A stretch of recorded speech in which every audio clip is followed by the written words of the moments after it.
This video is sponsored by Bilibili Comics. Watch the video for more details. Part 2 में हम देख चुके हैं युक्सु से आवाज मारता है। आगे हम देखेंगे। आई सजेस्ट आप पार्ट 3 से पहले पार्ट 2 भी देख लीजिए, जिसका लिंक आपको ऊपर आई बटन पर मिल जाएगा। अगर आपको मेरी वीडियोस अच्छी लगती हैं तो लाइक और शेयर करना और हाँ कमेंट कर ज़रूर बताना और ऐसी ही नई नई लेटेस्ट वीडियोस देखने के लिए हमारे चैनल को सब्सक्राइब भी कर देना। पार्ट 3 में हम देखते हैं जुई कहता है हम जल्दी फिर मिलेंगे। शी वाज लाइक तुझसे कौन मिलना चाहता है बे, काश हम कभी मिले ही ना। यानलियांग उसे फोन पे बताता है कि मैं कंपनी में बिजी हूँ तो तुम खुद ही पैकिंग कर लेना।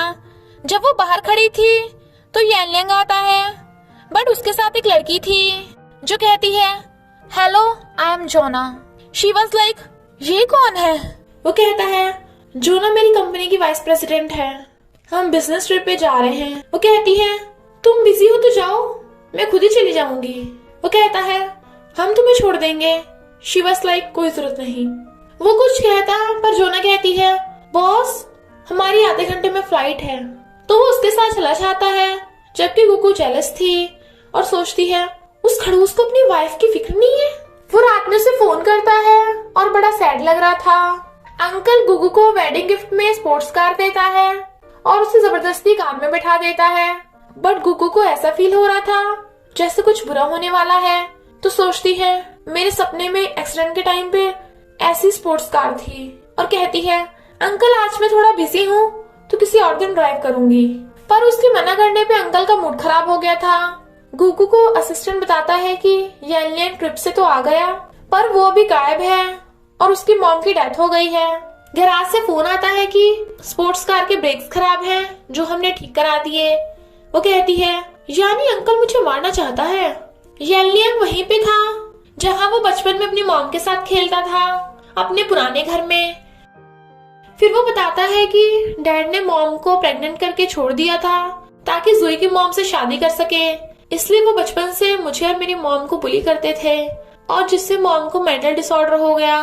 बट वो चीयर्स करके उसका मूड अच्छा करती है।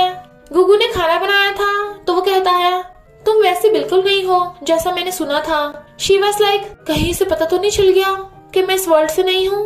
यानलियांग उसे अपने बचपन के एक इंसिडेंट बताता है कि जब एक बार मैं यहाँ अंधेरे में फंस गया था तो एक छोटी सी बच्ची मेरे साथ रही थी, पर उसने वही सॉन्ग गाया था जो मेरी मॉम गाती है।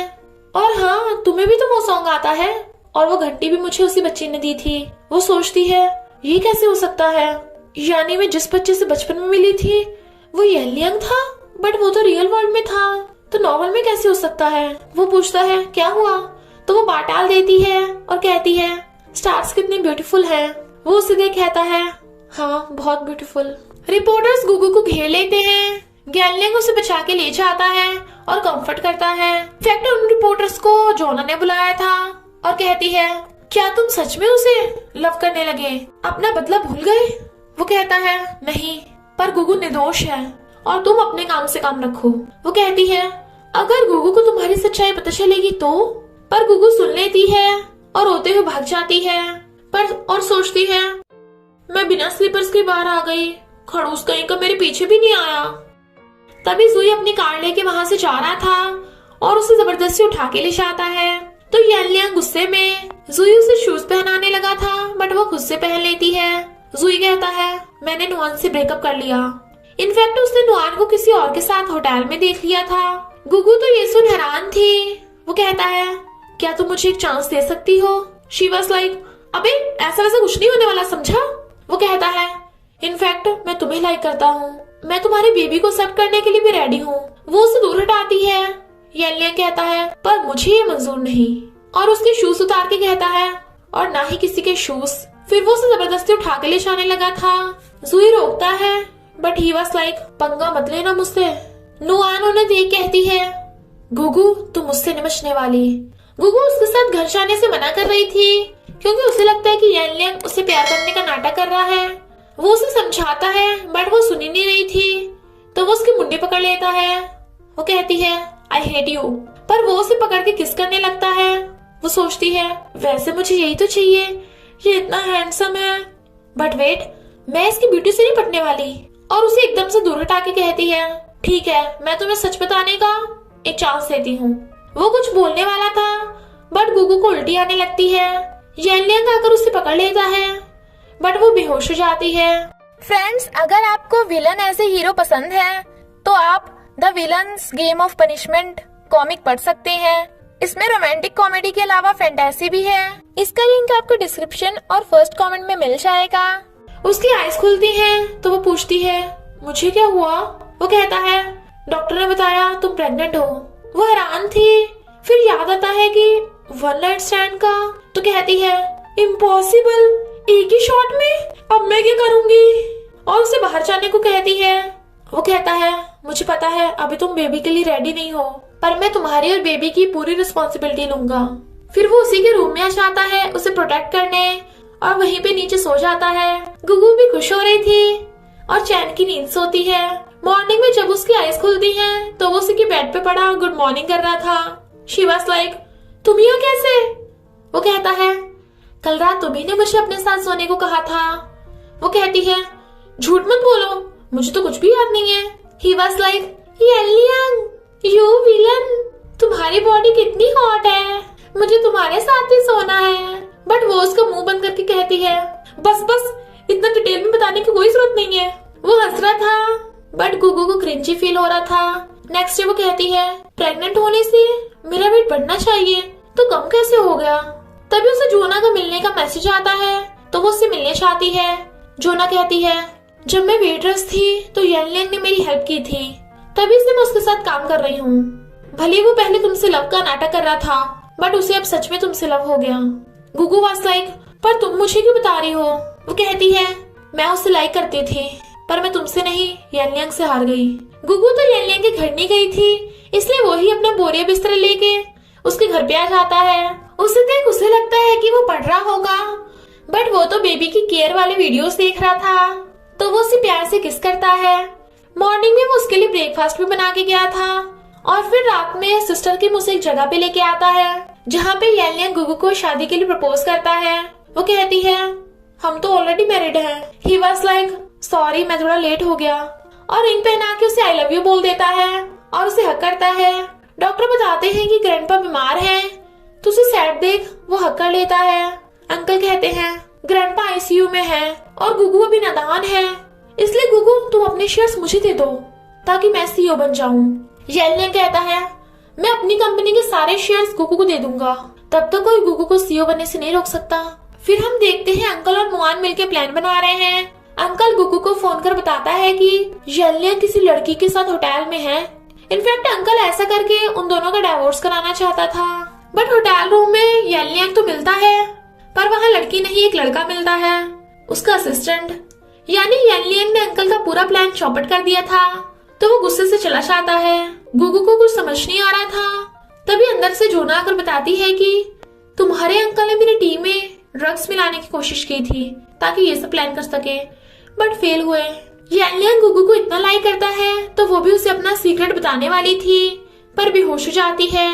डॉक्टर ने बताया कि गुगू को वेट कम होने से उसकी बॉडी धीरे धीरे वीक होती जा रही है। वो उसे मेडिसिन देके कहता है हम कल हॉस्पिटल चलेंगे। वो कहती है नहीं मुझे कल ऑफिस जाना है, तो वो उसे सूप खिलाता है। उसे खांसता देख अंकल कहता है तुम घर जाके आराम करो। डॉक्टर ने बताया है कि ग्रैंडपा तो तभी ग्रैंडपा चाहते हैं। अंकल हैरान। ग्रैंडपा कहते हैं तुझे पुलिस पकड़ने आने वाली है, मैंने बीमार होने का नाटक किया था और तूने गुगू को किडनैप करवाया था ना। येनलियांग कहता है तुमने हॉस्पिटल में ग्रैंडपा को मारने के लिए गुंडे भेजे, वो सब इसमें रिकॉर्ड है। अंकल उसे मारने वाला था बट वो उसे पकड़ लेता है।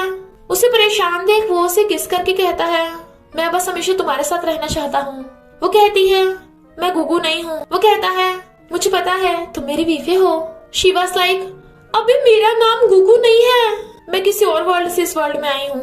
दिन ब दिन मेरा वेट कम होता जा रहा है, शायद मैं जाने वाली हूँ। तुम्हें मुझ पे विश्वास है। वो कहता है हाँ, मुझे शुरू से ही लगता था कि तुम सेल्फिश गुगू नहीं हो जैसा लोग तुम्हें कहते हैं, पर तुम मुझे छोड़ के कहीं नहीं जा सकती। वो कहती है चलो डेट पे चलते हैं। फिर वो दोनों डेट पे आते हैं और बहुत मस्ती करते हैं, ऑफ कोर्स हग और किस भी। नेक्स्ट डे वो देखता है कि गुगू घर पे नहीं है।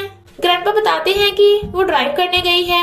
जूही आकर बताता है कि नुआन ने मुझे मैसेज किया था कि उसमें और गुगू में से मुझे किसी एक को चुनना होगा। यानलियांग भागता है। नुआन ने गुगू को मिलने बुलाया था और कहती है, तेरे अंकल ने मेरे साथ जबरदस्ती की थी क्योंकि उसके पास मेरी कुछ फोटोज थी। तेरे पास सब कुछ है पर मेरे पास सिर्फ एक जुई था, उसने भी मुझे छोड़ दिया। मैं मरूंगी तो तुझे भी साथ लेके मरूंगी। और स्टीयरिंग पकड़ के हिला देती है। गुगू सोचती है शायद मेरी एंडिंग चेंज नहीं हुई। यानलियांग देखता है कि उसकी आइज बंद हो गई। नेक्स्ट सीन में उसकी हॉस्पिटल में आइज खुलती हैं तो मॉम बताती है कि तुम बहुत टाइम से कोमा में थी। उसे एडिटर का फोन आता है कि जल्दी कंपनी में आ जाओ, सीईओ ने हमारी कंपनी को एक्वायर कर लिया है। रास्ते में वो ग्रैंडपा से मिलती है बट वो उसके नहीं नुआन के ग्रैंडपा हैं और वो उसे जानते भी नहीं, यहाँ तक कि जुई भी नहीं, इसलिए वो हैरान थी। एडिटर बताता है कि सीईओ को गुगू का रोमांस नॉवल बहुत पसंद आया। वो देखती है वहाँ पे वही घंटी रखी है जो सीईओ की है तो वो भागती है। तभी कोई कहता है, मेरी वीफे। वो मुड़ के देखती है, वो तो यानलियांग है तो खुश होती है। वो उसे फ्लावर्स देकर कहता है, मुझे एक बहुत ब्यूटीफुल सपना आया था। तो वो उसे घंटी दिखाती है। फिर दोनों स्माइल करते हुए किस करते हैं और इसी के साथ स्टोरी की हैप्पी एंडिंग हो जाती है। तो देर किस बात की, जल्दी से जाकर डिस्क्रिप्शन या कमेंट बॉक्स में दी हुई लिंक को क्लिक करके इस रोमांस कॉमिक के मजे लीजिए। Thank you Billy Billy Comic for sponsoring this video.